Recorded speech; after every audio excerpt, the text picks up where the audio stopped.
Selamat pagi sahabat Sri Anugrah. Selamat memasuki awal bulan Oktober. Dan sebelum disapa oleh firman Tuhan, marilah kita berdoa. Damai sejahtera yang dari Allah Bapa yang melampaui segala akal dan pikiran manusia, itulah yang merawat, memberkati hati dan pikiranmu sekalian. Di dalam nama Yesus Tuhan. Amin.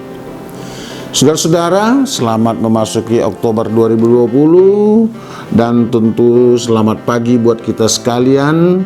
Sebelum melakukan aktivitas dan pelayanan hari ini, baiklah kita disapa oleh firman Tuhan yang membekali kita dalam pelayanan hari ini. Firman Tuhan diaturkan pada kita hari ini diambil dari Lukas pasal yang ke-7 ayat 9. Saya baca buat kita, demikianlah firman Tuhan. Setelah Yesus mendengar perkataan itu, ia heran akan dia, dan sambil berpaling kepada orang banyak yang mengikuti dia, ia berkata, "Aku berkata kepadamu, iman sebesar ini tidak pernah aku jumpai sekalipun di antara orang Israel." Saudara-saudara, tentu ada satu lonjakan iman yang terkadang di luar dugaan dari orang sekeliling kita. Ini terjadi kepada seorang pembesar, yaitu seorang perwira Romawi yang memiliki atau yang sedang mendapatkan seorang hambanya yang sedang sakit.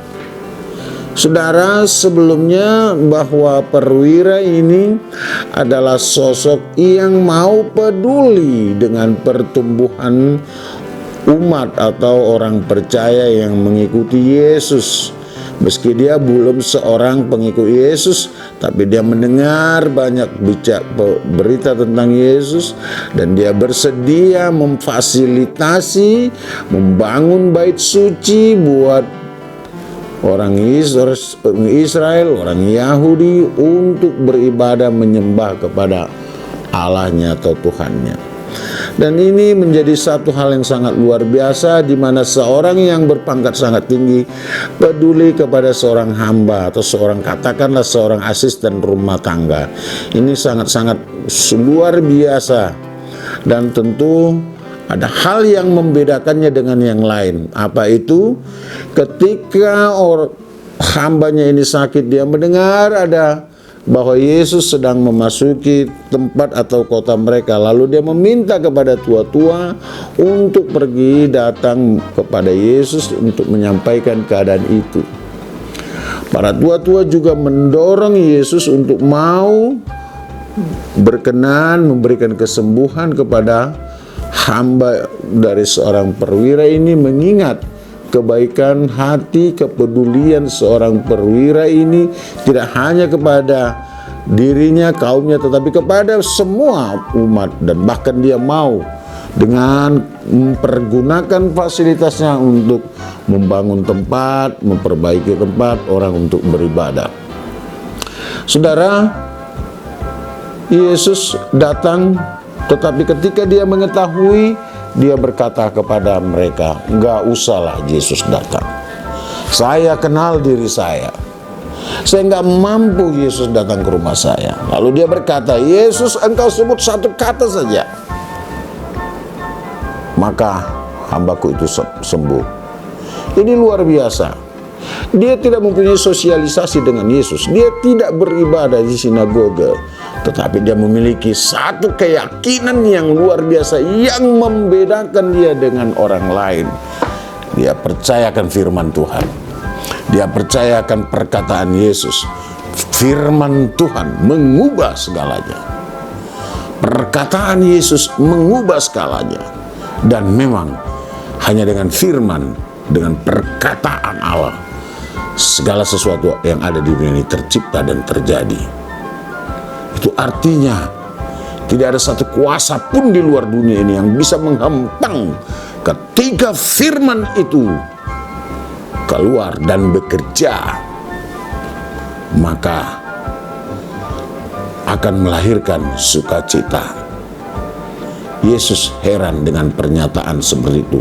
Karena bahkan di tengah-tengah bangsa Israel, di tengah-tengah orang percaya, atau mungkin di tengah-tengah kita, orang-orang yang sudah mengaku Kristen berapa puluh tahun, yang sudah sering membaca Alkitab, yang sudah sering mengikuti ibadah di mana-mana, mungkin bisa saja tidak seperti sang perwira ini imannya.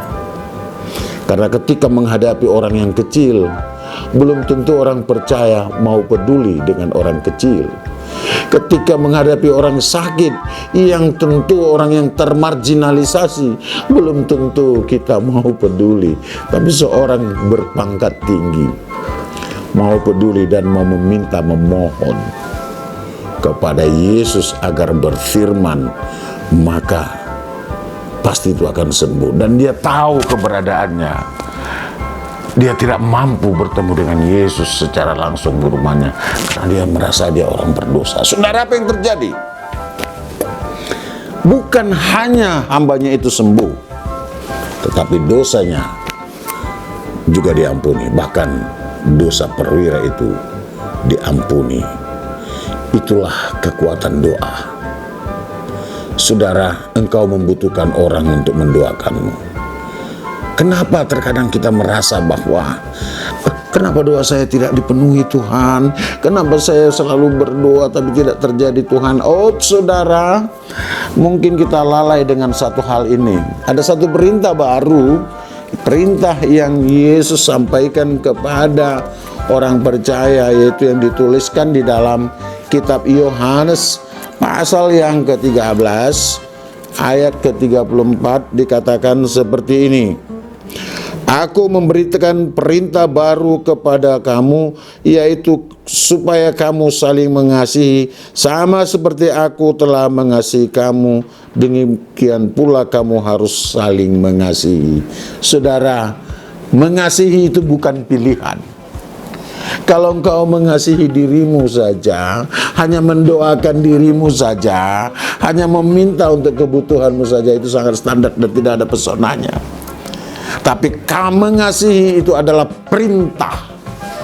Dan orang Kristen wajib saling mengasihi. Dan orang Kristen wajib hidup di dalam kasih dan menjadi saluran kasih. Dan ini sudah dipraktekkan oleh sang perwira. Meskipun dia belum mengatakan aku mengikutmu Yesus. Nah, dengan demikian hari ini mata rohani dan mata jasmani kita dicelikkan bahwa ternyata mengasihi itu bukan pilihan. Jangan pilih kasih. Mengasihi itu adalah keharusan dan kewajiban, dan itu perintah dari Tuhan Yesus. Yohanes 13 ayat 34. Sebagaimana aku mengasihi kamu, kamu juga harus saling mengasihi. Itu luar biasa. Marilah kita mengasihi, dan tentu marilah kita mempercayai doa sahabat kita juga. Saudara perlu didoakan, saya juga perlu didoakan, dan tentu sahabat-sahabat Sri Anugrah, mari kita saling mendoakan, saling mengasihi, sehingga nama Yesus dimuliakan. Selamat menabur kebaikan sahabatku. Amin. Bapa, terima kasih. Kalau firman-Mu sudah Engkau sampaikan, dan firman-Mu akan bekerja, akan melahirkan satu sukacita yang luar biasa. Karena firman-Mu mengubah segalanya. Dan itulah iman dari seorang perwira itu, dan melahirkan sukacita ketika firman-Mu terucap.